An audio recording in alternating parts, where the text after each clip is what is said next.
welcome back. If this is your first time here, my name is Tiffany. You may hear my child or my animals making some ruckus from time to time. Welcome to my life. Today's video is going to be about the adoption process of my son from the foster care system.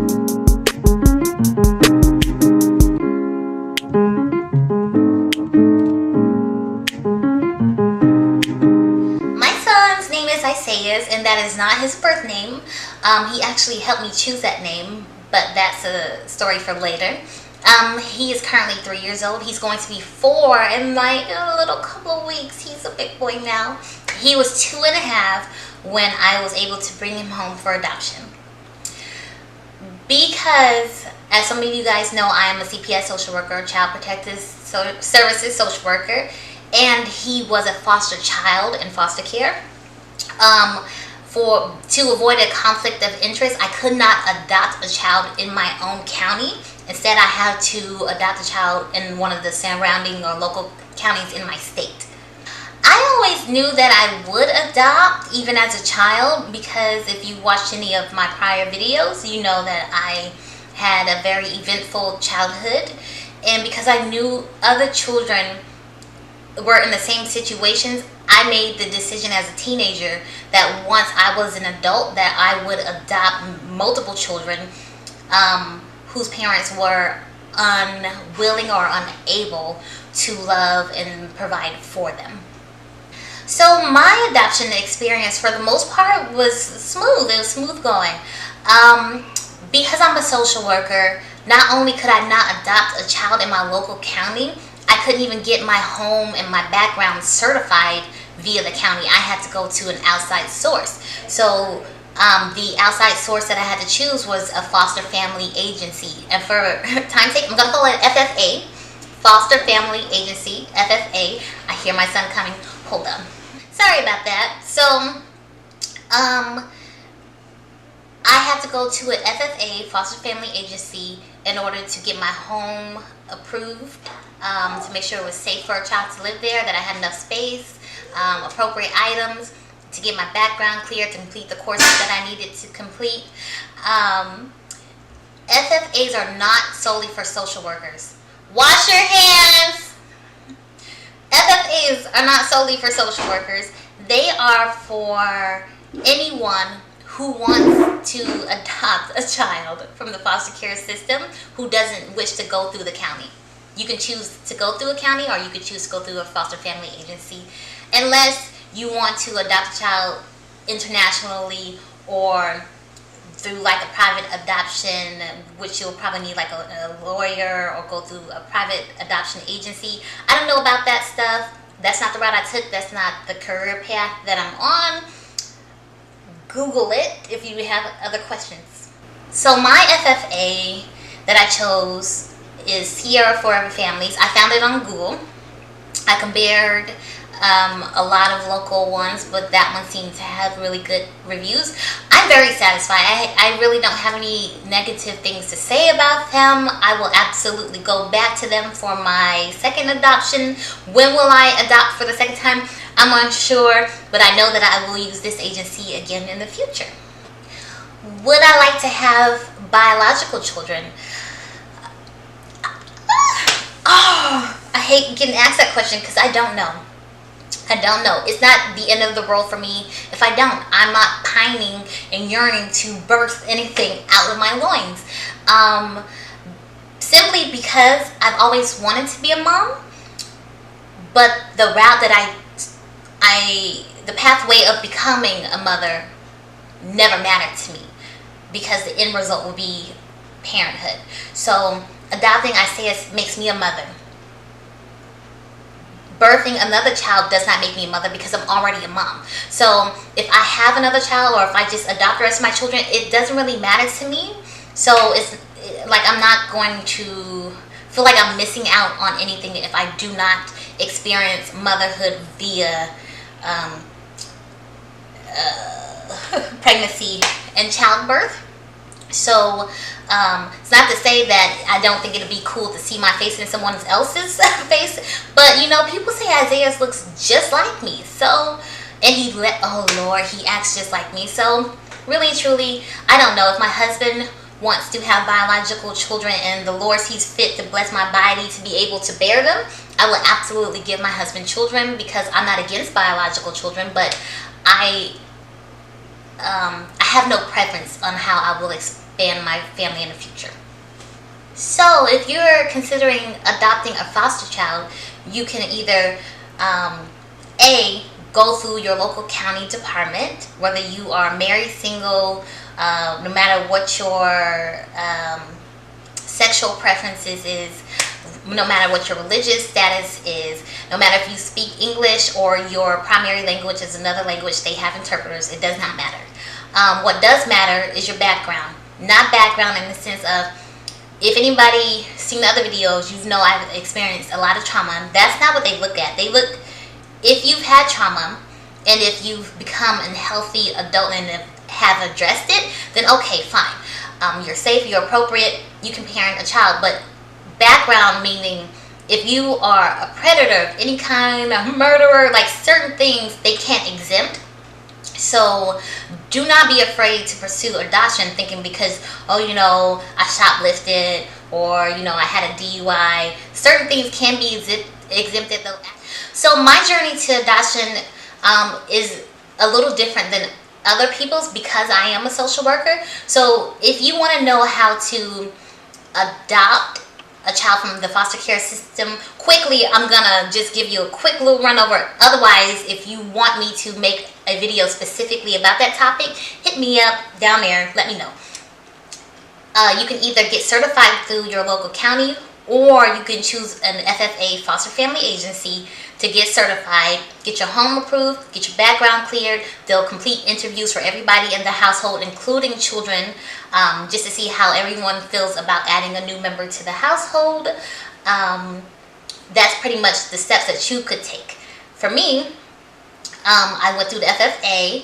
I had to go to orientation with my FFA. At the FFA orientation, they gave me a packet. It was an adoption packet. They asked about your background, your employment. They asked about the type of child you were seeking. And it's really, really important to be 100% honest about the child that you are seeking. Period. You do not want to end up with a child that is not a good match for you because you were thinking, okay, maybe, or I don't want to seem like a villain because I don't want this type of child. No, this will be your child for life. Do not possibly end up being matched with a child that is not appropriate for you because you couldn't be honest in your paperwork. Own your truth, stand next to it, and open up pathways to a healthy placement. So after the orientation, if you are interested in pursuing, and this is pretty standard whether you go with a department or an FFA, if you are interested in pursuing adoption still, you submit your paperwork. Then you will sign up for Pride classes. You want to know what Pride classes are? Google it. Basically, it just gives classes of what type of children are in the foster care system, how to deal with X, Y, and Z, etc. Yep.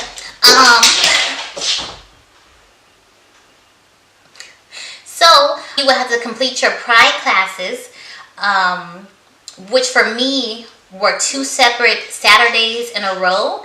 It was 2 full Saturdays, so about 6 to 8 hours each Saturday, where there were other prospective adoptive parents and or sometimes just foster parents. So if you just want to foster, you go through the same exact process. There's no separation.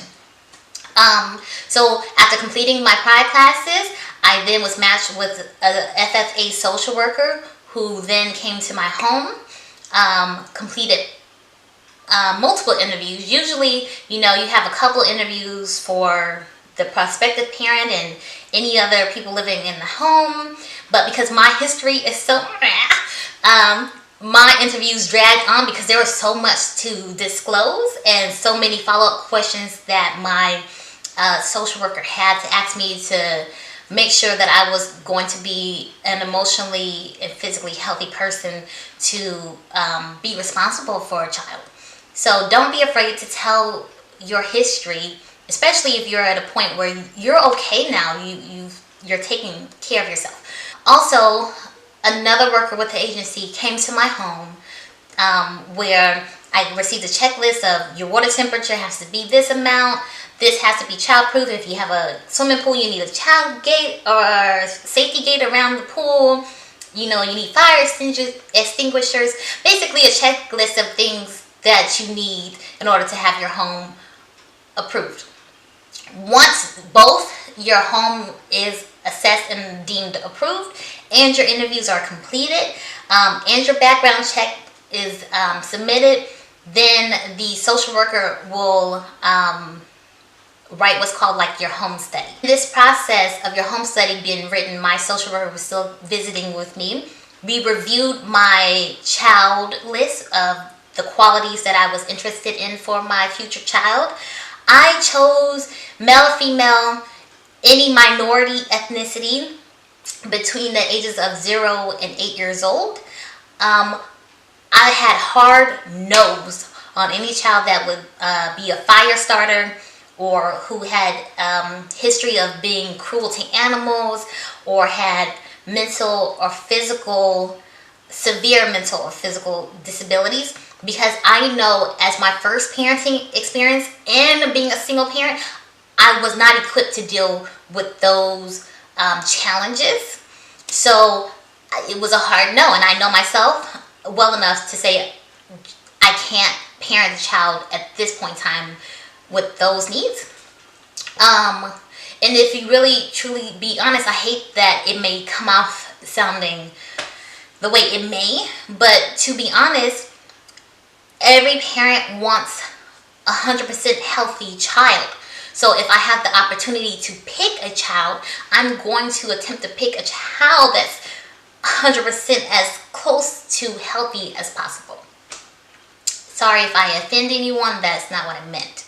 The child selection paperwork will also ask you if you are interested in opening or maintaining relationships with the biological family. There's no wrong answer. It's not a trick answer either. Speaking from a social worker perspective, ideally we will want prospective parents to maintain familial ties if they are available to the child. If they are available and appropriate, we will want them to maintain those ties, but it's not a requirement or quote unquote a deal breaker. For me, I chose to say yes, I will maintain any appropriate and safe family ties my child may come with, because I know that ultimately I do not plan to keep his adoption a secret from him. He will know that he's adopted, and I know that he will have those questions: who, what, when, where, why, and it will be easier if there's family to keep them in the picture his entire life. However, my child did not come with a biological family. They were inappropriate. Once your social worker, whether you went through the county or you went through the FFA, is done writing up your home study, and again, your home study is the combination of the interviews your family completed. It's not a verbatim, she said this, he said this, this is what, no, it's just like a paragraph, kind of separate paragraph explaining this is the background, you know, had challenges, and this had happened as a youth, and this is what the family structure is like, and this is what they like to do for fun, and this is the type of blah blah, you know, stuff like basically like an adoption portfolio selling point for the family. It's called a home study. So once your home study is completed, then the social worker will put your home study out in the universe, in your county as well as in other counties. For me, my home study only went outside of my current county. Social workers who have children available on their caseload for adoption will then receive these home studies, and they will just browse through, and basically whoever catches the social worker's attention, eye, etc., for the child they're trying to place for adoption is chosen. The social worker then, if you're with the county, will contact the family If you're not with the county and you're with the FFA like I am, the social worker, the county social worker will then contact your FFA social worker, who will then contact you and say, hey, you've been matched. What happens during the match? For me, I got a phone call at work, and I remember being like, oh my God. So they gave me minimal details, the sex, age, birthday, minimum stuff. And they asked if I was interested. I said, yeah. So then I went to the local office, FFA office, where they showed me his child profile that was created by his county social worker, giving more information about him, showing a little picture. I will show you this picture, but I'm not going to, because I do want to keep a level of confidentiality for my son, because he is totally kind of not the same child now that he was when he was 2. He's kind of morphed a little bit. That child available picture, he looks like a totally different child. But then after I seen his profile, we scheduled what's called a disclosure. A disclosure is a meeting that's held with a prospective family and the child's CPS social worker, where the social worker then discloses 100% of everything that they know about the child, what brought them into care, about the biological parents, about the success rate of terminating the family's services and placing the child for adoption, kind of like the ideal adoption rate, like will it probably, would it not, are we still gonna go out for another 6 months, are we going for another year? Basically they disclose everything that they know. In my case, I'm not gonna tell you that now that I'm thinking about it, but what I will share in my case is that my son's birth parents had drug and mental health issues. They were saying there may be even autism with his biological parent, and possibly him, and some delays. Like, it was vague, but they were saying that he appeared to be okay.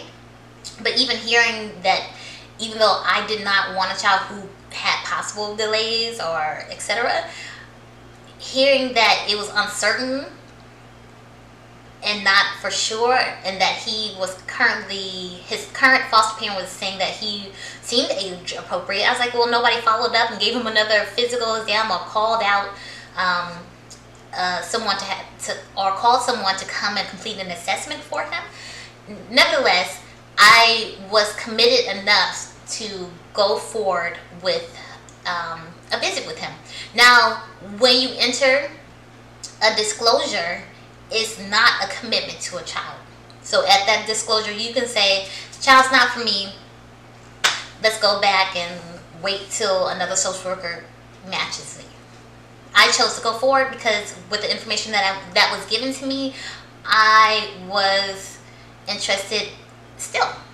So in a normal case, after your disclosure is completed and you decide to proceed forward with the visit of a child, it's usually simple, more simple than mine was, because you're probably in the county or near the child that you're seeking adoption of. So usually, in my experience, because I have put up several children for adoption on my caseload, if the family says, okay, we're interested, then we will do an introductory visit. It's about an hour. It'll be in a child's current foster home placement. If after the initial visit the family still wants to proceed forward, great. The next day, come pick them up. You keep them all day. After the visit is over, you say, oh, it went well. I think I'm still interested. All right. Get them the next day. Keep them for a day or two overnight. Goes well? Yeah? Still interested? Keep them forever. Then the child has to be in the home 6 months, where you will receive regular visits from the social worker until the adoption is final. In my case, I live significantly far from where my son was living at the time. So I had to fly out, to where he lived. We did our initial, and my FFA social worker came with me. We met him for the first time in his foster home placement. Oh my God. The first time I met him, we got there before his CPS social worker got there. So we waited outside until she arrived. And we were uncertain because it was a cul-de-sac and a little boy was outside in a driveway. And we were just kind of looking at each other, and we were like, is that him? I don't know. Is that him? I don't know. He seen us, and I kind of waved at him, and he darted back into the open garage, and then he peeked his head back out again. I kind of waved, and he disappeared again. Turned out it was him, and the introduction went very well. Truly, it was so much to process for me. I was overwhelmed emotionally. Because, you know, and that could be like a downside of adopting as a single individual, especially if you don't have a huge support system, because you will go through most of this journey alone. And unless someone has adopted before, they can't necessarily relate to the emotions that you go through, the questions that you may have. Even as a social worker, like a lot of my questions wasn't related to the process, because as a social worker I'm kind of familiar with how this works and what to expect. But my questions related more so to like bonding, etc., that we'll talk about later. So his social worker arrives, and then we all go inside where she introduces me to his foster mom. His foster mom did an amazing job with him, and she prepared him, which I think is a key element to any transition from foster placement to an adoptive home. If the child is old enough, it's so important for the foster parent to start preparing the child for the transition and not just be like, okay, time to go. She prepared him. She had been talking to him, because from the time that I said, yes, I want to proceed forward with this child after the disclosure, until the day that I met him, was a full entire 6-week mark. And that's because I was so far away. We had to get plane tickets, we had to get hotels, all that stuff. So by the time that I met him, she had that 6-week period to say, okay, you're getting ready to go to a new home, you're going to have a new mom, and all this other stuff. So we met.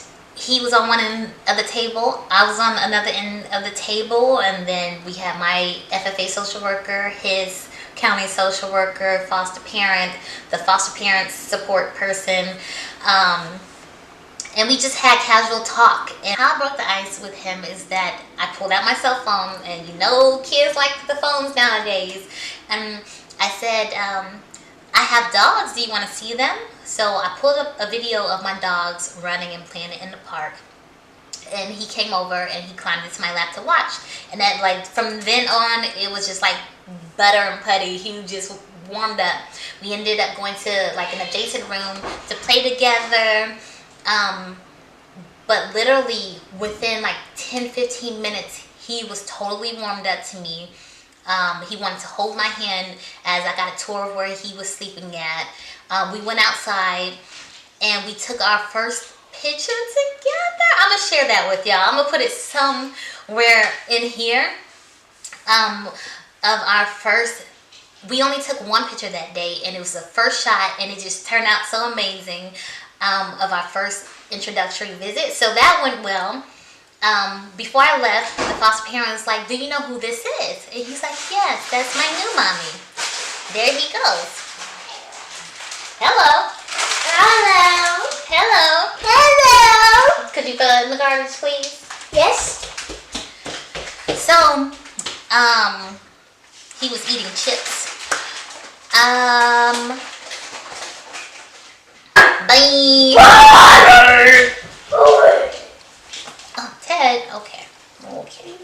As I was saying, we took our picture together, and when I was leaving, she was asking him, do you know who this is? And he was like, mm-hmm. She's like, who is that? He was like, that's my new mommy. And I was like, oh. And it was in that moment that I knew that I was going to commit to him, no matter if he had challenges or if he was near perfect physically, emotionally. No matter what, I was going to commit to him, because there's no way you can introduce me and prepare this child and tell him his mom's coming to get him, and then I show up and he's already identifying me as his mother. I could never walk away from him. I could never do that to a child, because I had my own abandonment issues when it comes to parenting. So I would never do that to a child. So, and if you're wondering, could I have left that introductory meeting and been like, no, I'm not interested? Yes. I literally, any person adopting from the foster care system, up into the adoption is final, if it takes you 6 months, a year, etc. At any point in time, you can tell your social worker, you know what? This child is not a good fit for my family. I do not wish to proceed forward, and they will remove the child. Does not matter how long the child's been placed there, or if there's a bond or an attachment. If you feel the child is not appropriate for your family, you have every right, and then they have to adhere, and then you can go back to the drawing board. I got back to the hotel, and I remember just driving. It was just so much. I think I was overwhelmed to meet your child, and to not know what to expect, but to not have expectations, but not to know. It was just a lot. That night, though, of the introductory visit, the foster parent called me twice. But I ended up talking to him twice that night, just because he wanted to talk to me. And then the next day was going to be a day visit. That day visit super overwhelmed me, because I had like, it's like, maybe it's sort of equivalent to when you birth a child and they put that child on your chest and you're like, oh my God, what do I do with this? So maybe that's how I was feeling, like, oh my God, what do I do with this? So the next day I picked him up and I took him for the entire day. We went to Chuck E. Cheese. She said he did nap, but he became fussy midday, so we ended up returning to the hotel, where we went swimming and we chilled and we played and we had dinner, and I bathed him, and then I took him back to his placement towards the end of the afternoon. Very uneventful day. It was smooth. I couldn't ask for a better day. So next day was day 3, and I'm supposed to pick him up now on day 3 to keep him forever. And I remember talking to my FFA social worker. She's making sure that I'm still wanting to go for it. Yes, I do. The foster parent calls me. I'm not supposed to be there till 11 a.m. She calls me. It's like, he's been sitting outside all morning waiting for you, and he's refusing to come inside. And, you know, we were in the desert, so it was super hot. She's like, could you just talk to him and tell him to come inside, because he's not coming in. So I talked to him and I explained to him, you know, mommy's going to come pick you up. I'll see you soon, but you need to go inside. And I remember him just being like, okay, mommy, I'll see you soon. And I was like, I'll see you soon. Day 3, I drive over there, and I remember driving, and I'm like, oh my gosh, this is my last car ride as a single adult, no responsibilities. I am like literally about to become someone's mother for the rest of my life. How exciting, how nerve-wracking. Get there, and he runs out to see me, and I'm like, hi.